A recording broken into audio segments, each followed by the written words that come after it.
You're listening to the Hella Well with Danielle show, a podcast taking women of color on a journey exploring all things wellness and travel related.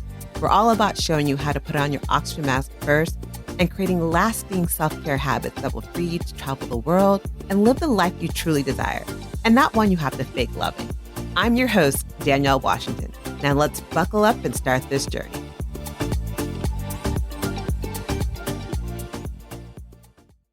Welcome back to the Hella Well with Danielle podcast. Y'all, can you believe it is November? It is November. The year is almost over, and we're in November, which is the month of giving.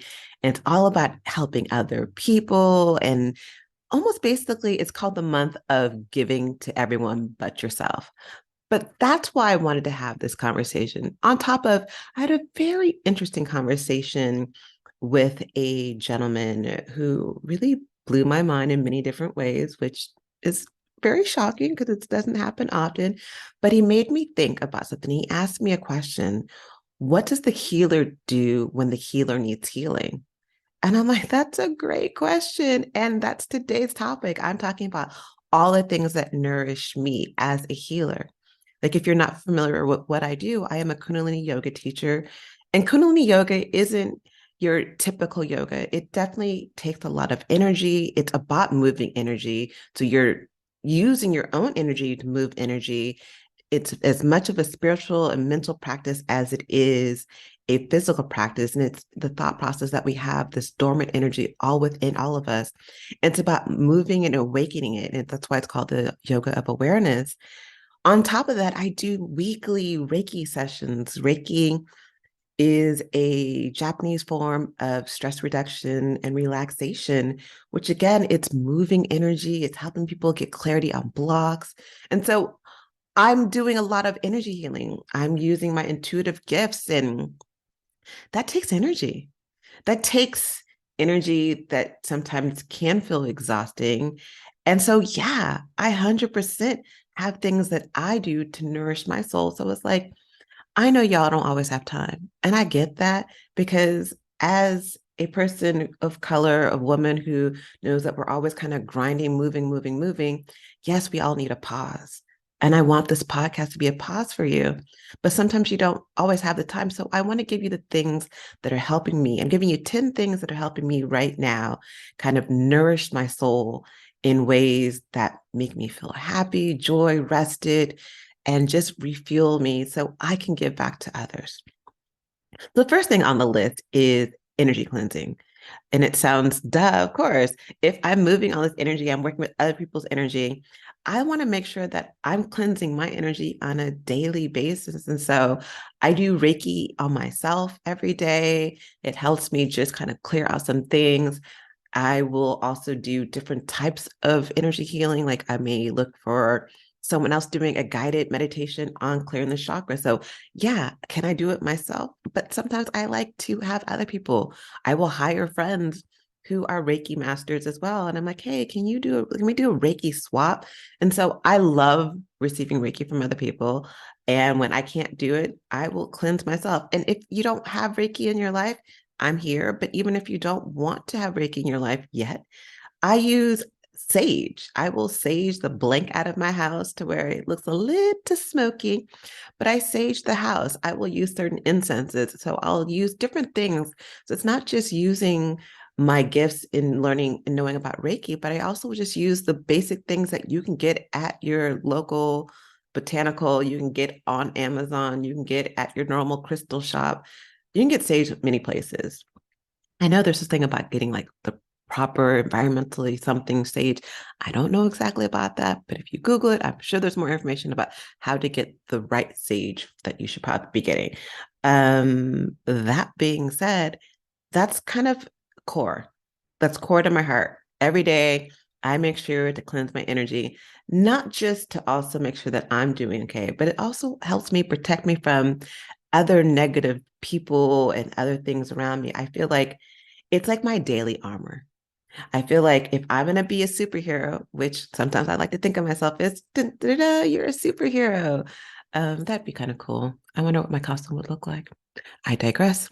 But I use my energy cleansing, I use my sage, I use my Palo Santo as my way of putting on my armor for the day. Whether it's real or not, it feels real to me. So when I literally put myself in the smoke of the Palo Santo or the sage, or if I do certain chants to help cleanse my energy, it's my way of telling my brain, telling my nervous system, telling my inner child, you're okay. You are protected. Life is okay. You are going to be, you are held, you are loved, you are safe. And it makes me feel better. And that nourishes my, that's like key number one to nourishing my soul every day.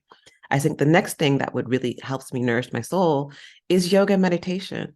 I know that's a duh, but when I don't do yoga and meditation on a daily basis, I feel it. I feel as if how people who are addicted to coffee and they don't drink coffee for a week or day or whatever it is, that's what it feels like when I don't do my yoga and meditation.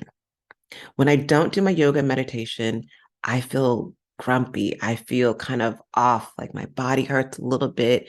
I'm not responding at a higher level. I find myself when they go low, oh, maybe I didn't do my yoga. So I may go a little bit low too. And that's not where I want to be. That's not how I want to show up. And so when I have a daily yoga practice and I'm able to move the energy in my body, I'm able to work through different emotions and things come up in my meditations. So many things come up in meditations. And I'm currently doing a meditation for 1,000 days. 1,000 days. I'm 100 and something plus days into 1,000 days. But it's my commitment to that practice that also nourishes me, that I'm committed to doing something for 1,000 days. That's 2 years and like 7 months and some days, if you're kind of trying to figure out what that is. But that commitment to my practice, that commitment to refueling myself, the commitment to something that makes me feel good. I mean, that's why I started doing yoga after literally hating yoga, is because I started mentally feeling better. And when I don't do my yoga, I don't always feel good. And I get to keep it real. So the other thing that's been really nourishing my soul for a while, because it takes me a while to get through a book. The book that makes me kind of think a lot is this book called The Journey Home. It is a book by, and I'm gonna hopefully not botch his name, Radhanath Radhanath Swami.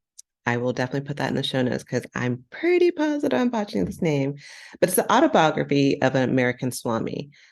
I love this book, The Journey Home, because it's just so, his story is amazing. If you've ever read The Alchemist, and I know people love the book and it's changed their life, this is my version of The Alchemist.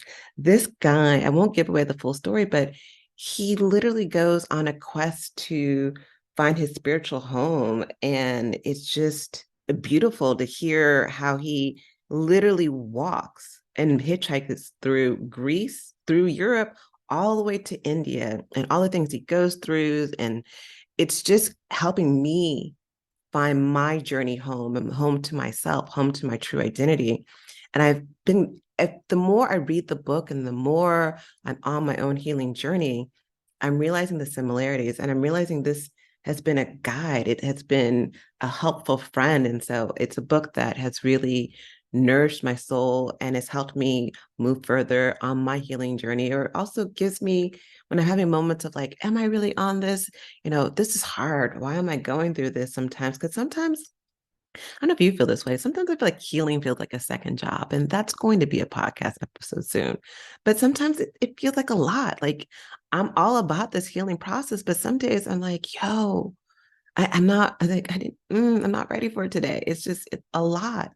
But at the same time, going back to where I was and how I was showing up and not feeling good about myself, not feeling worthy, I don't want to ever be back there. So I do push forward. But having this book and hearing someone else's challenges as he was going on his healing journey nourishes me. And so that's one of the things I love about this book.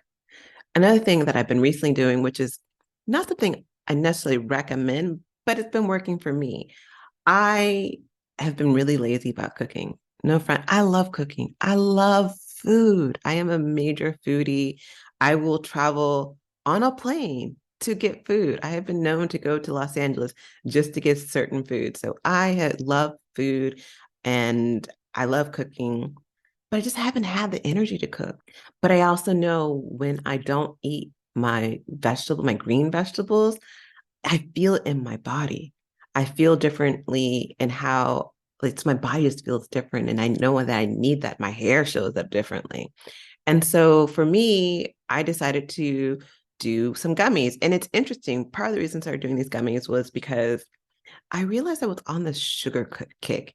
Like all of a sudden, as an adult, I never ate sugar. I'm that kid during Halloween. I got the Halloween candy because my parents forced me to go trick or treating. I would then sell the candy and then go buy a frozen pizza because I love pizza. The way to my heart is not candy, it's through pizza or other things that are savory and salty. But recently, I've been eating Whole Foods cookie dough like it's going out of style. And I get mad when they don't have it. Like, I don't understand. How do you run out of cookie dough for like a month or so? But it happens. I digress. Anyway, on this sugar crave, which I'm kind of stopping recently, I have got into these gummies called Goli Nutrition. That's the name of the brand. And they're super green gummies. I like these gummies because I get my greens for the day. It tastes good. And I feel like I'm doing something to nourish my body when I'm being too lazy to go out. I don't always like I'll get vegetables when I get something to go, but sometimes I'm like, are these organic? How are they cooking this? If it's cooked in a bunch of oil, a bunch of cheese, and all these other things, I'm like, how healthy is it once you've doused it in all these different things? So right now we're on the gummies. So I do a couple different gummies, but this is the one that I'm doing regularly. I do feel better when using it. I can't say that I endorse this brand. It was a brand that picked my eye. Intuitively, I picked it and we kind of went with it. Just like music. Music, I always tell people music is my first love. Dancing is my mistress. I miss my mistress. And that's one thing I feel like COVID stole from me and that used to nourish my soul was I used to take dance classes. Shout out to Jacques, who has an amazing Vogue dance class on Mondays and dance mission in the mission in San Francisco. I've taken Cuban salsa classes. I've taken Bollywood classes. I've taken belly dance classes, Afro Brazilian classes. I love dancing. I miss it. That's one thing. I did tango. Oh my God, I used to do tango. That's actually how I fractured. Oh, I didn't fracture my pelvis bone that time. That was soccer. I tore my labrum in a tango conference that I was doing for 3 days. I miss tango. But during COVID, I was like, do I really want to be doing any partner dances with people who I don't know who are not in my circle? The answer was no. And I haven't been back, but I want to go back. It has something that when I dance, I lose myself. It becomes like a spiritual trance that I can't get out of. But I also love meeting the people that I was meeting during that time. So that's something I'm not doing that I kind of want to do. So it's like a bonus nourishing moment. But what I have been doing is listening to music and discovering new music, discovering older music, and rediscovering artists who I was like, I don't really care for you. But I'm like, now I'm like, secretly, I'm kind of a fan. So I've been listening on mad repeat to Alex Isley. She is the daughter of one of the Isley brothers. Her music is fire. Her music is soulful, FUL.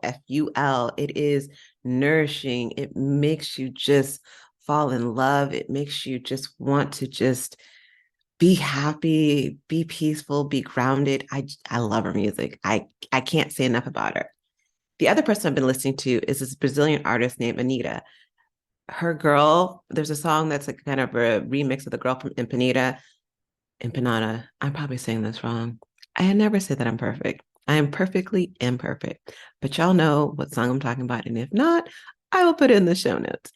But I love her music. It makes me move. I feel like I'm getting my Latin groove on, and I'm happy when I listen to her. I'm fired up. If I need to do something that needs some energy, I'm pulling on Anita. She's my girl for a go-to energy and getting the body moving, and she's fire. Of course, I'm a Beyonce fan. Shout out to fellow Virgos. I love Beyonce. Her new album is different than all the other albums. I will be the first one to say that. But I love it because again, it goes reminds me of taking my Vogue dance classes. I actually entered a Vogue ball, got second place in runway. So a girl was okay at doing Vogue. But I love it. It gives me that party music. I have to admit, I only get to the first half. I get to church and then I go all the way back to the beginning. So I'm in energy, I'm in cozy, I'm in cuff it. Oh my God, I'm in cuff it like nobody's tomorrow. I'm ready to cuff it. I'm not going to sing because that would be horrible. I'm not going to sing, I swear. But Beyonce, it helps me. The Renaissance album is great. When I need to feel empowered, I listen to Lemonade. When I need some old school Beyonce, I'm listening to Bonnie and Clyde. I'm listening to Love on Top. So Beyonce just is there for me. Beyonce is someone I listen to that just makes me happy. It gets me moving. It fires me up. It reminds me that I am powerful, that people, the Karens are out there that are terrorists. And I'm like, oh, wait, I'm not the only one who's dealing with Karen terrorists. Great, I'm not alone. So I always feel like I'm not alone listening to Beyonce. I never thought about that. Beyonce makes me feel like I'm not alone. I feel like there's someone in this struggle of life of being a Black woman in America that gets it. The other person who I've been listening to on the massive download is J-Lo. I love the soundtrack from Marry Me. I love the movie Marry Me. I've seen the movie Marry Me several times and it just came out like this year or so. But at the same time, it's that feel good situation. And I need that. I need those feel good situations. I feel like as a healer, as someone who does a lot of energy work, I can't watch the thrillers that I used to. Like I physically start feeling it in my body. I love a good suspense drama, but I'm realizing to nourish myself, I need something that's more Hallmark-ish. And I'm okay with it. I am not ready for full Hallmark TV reruns, marathons just yet. I'm gonna leave my mother to enjoy her marathons. But I need shows that are feel good shows. So I avoid the how to get away with murders and all the other suspenseful things, or I don't watch any horror movies in the first place, but I don't watch the things that are major dramas as much anymore because it affects me physically and emotionally. And so I find myself listening to music from the movie Marry Me and listening to J-Lo, but I also find myself watching TV shows that are very kind of happy. There's nothing major going on and it's fun. So Emily in Paris, one of my favorites, to the point where I know the new episodes are coming out. So I've started watching season one just so I can let's kind of catch back up. And it's one of those shows that I can watch just over and over again. And it helps me kind of just, oh, look, there's a beautiful girl in some beautiful clothes in one of my favorite cities. It's funny. I get to, practice my French at times. And I kind of like the show. It just kind of, it's a feel good show. Another good feel good show for me is Virgin River, which I never thought I would watch. It's one of the things Netflix kept showing up as a recommendation. I'm like, I'm not watching this show. If this doesn't look like a Hallmark moment, I'm not watching it. And then one day I was like, I didn't have anything I could watch. And I was like, well, let's try this out. It's still a little bit more suspenseful than I'd want, but it has that Hallmark-esque feeling, that feel-good feeling. So the Sweet Magnolias, that's another show that I was like, I'm not watching this. Couple days later, I'm like powering through the different shows, the different seasons, and it was good for me. So when I do need to escape, because I do use TV to escape, I don't watch it often, but when I do watch TV to escape, I need shows like this to fuel my soul. The other one I love, love, love is the Astrological Guide for Broken Hearts. It's in Italian, but I know you can get the English version on Netflix.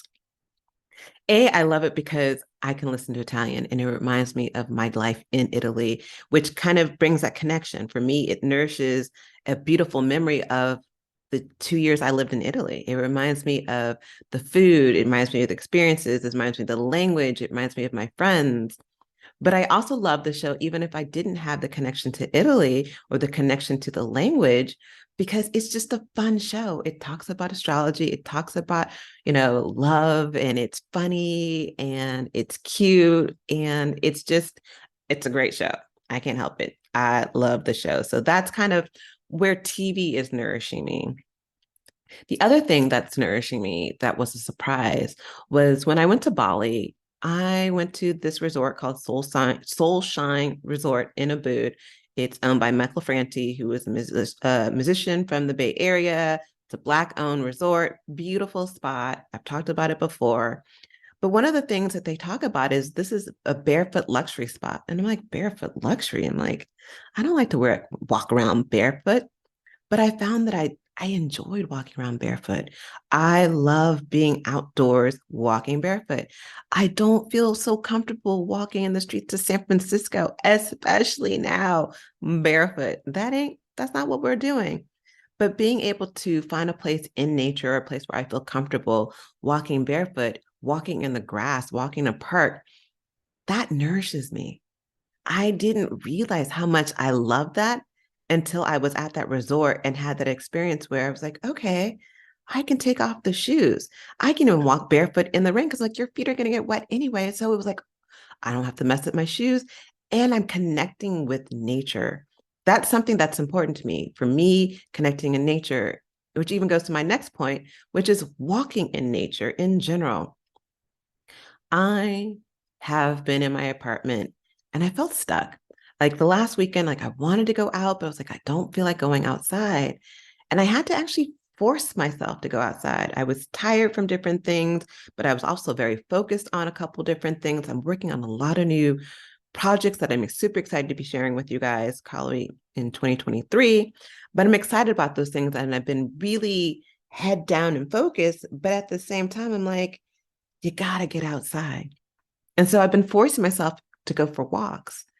And when I go for walks, that's when I'm like, oh my God, life is amazing. I'm in nature. The sun is on my face. Yes, girl. Yes. And I don't know why I have to force myself for something that I know makes me feel good. But if I have to force myself to give myself the nourishment that I need, then that's what I'm going to do. And that's what I've been doing.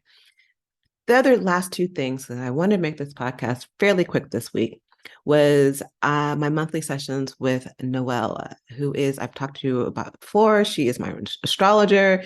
She is amazing. She gives me the tools that I kind of need to help me get through the month or things are going on, or if I'm experiencing things, whether you follow astrology or not, things are happening. The universe is moving, stars are moving, and you're affected. You just may not know that, oh, I'm feeling a little bit more passionate. I'm feeling a little bit more angry or needing to do exercise more because Mars is in retrograde. You may not know anything about Mars in retrograde, but you know that you're feeling something. Being able to explain what I'm feeling and there be an explanation, it makes me feel better and it helps nourish me in my day-to-day process. And it also helps me know, like, okay, during this time frame, maybe you should focus on this. During this time frame, maybe you should avoid this.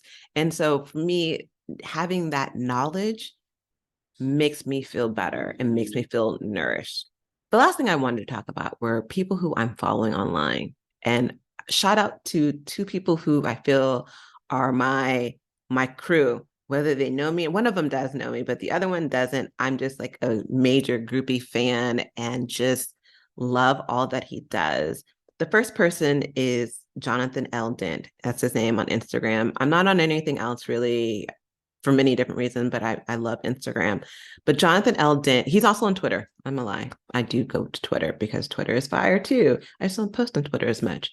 But Jonathan L. Dent comes up with these most brilliant just conversation. Like he will just post a post and just writing something. He'll write some thought process about something and it makes you think. It makes you like, dang, that was some like if you did drugs, which I don't, but if you did drugs and you were like on this moment of like, yo, that was mind blowing. This is a non-drug needed mind-blowing moment. He is just fire. His comments, his thought processes, the way he talks, the way he positions things is just deep, amazing, and soul filling. The other person who I'm loving is the cool urban hippie. I know he just did a TED Talk in Memphis that I want to make sure I watch. I know it's on. If you go to his Instagram page, which is Cool Urban Hippie, you can go to his link and you can find out about his TED Talk. I did see a little bit of it. I know it's fire, so I can't wait to watch the rest of it. But the way he describes himself is, I put words together to help people feel seen, safe, and adored. And that's just it. When I read his posts, I feel seen. I feel heard. I do feel safe. And I definitely feel adored. So reading those posts daily, following them, looking at their stories, looking at their lives, it fills me up. So how do I nourish myself as a healer? How do I make sure that I'm okay? So when I'm healing other people, that I'm not giving my bad stuff, I cleanse my energy. I do my yoga and meditation daily, or I try to do it daily. I have my green gummies, so I have my superfood, so I'm nourishing my body. I'm reading my favorite book, which is The Journey Home. I'm listening to Beyonce. I'm listening to Anita. I'm listening to Alex Isley.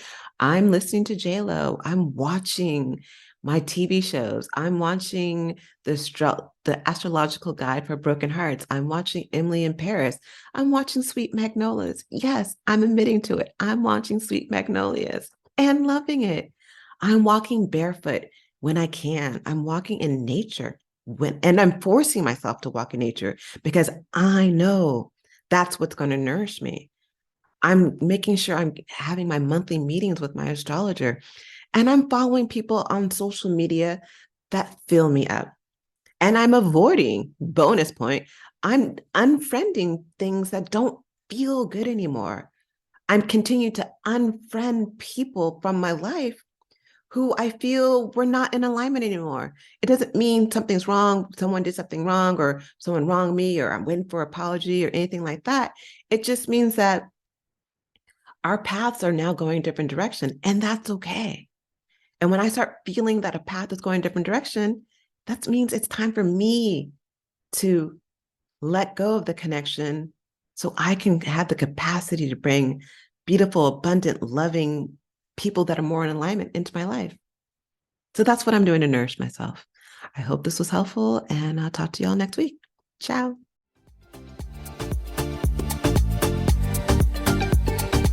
Thanks for joining us this week on the Hello Well with Danielle show. Make sure to visit our website, hellowellwithdanielle.com, where you can subscribe to our show on iTunes, Spotify, and Amazon Music and never miss an episode. Also, you can follow us on social media at Hello Well with Danielle on Facebook and Instagram, and Hello Well Danny on Twitter. And if you like hella love the show and got some good nuggets out of it, know that I'm not too proud to ask for you to please leave a rating or review on iTunes so that we can continue to expand our reach and help other women of color. Again, thanks so much for listening, and I hope to see you next week. Ciao.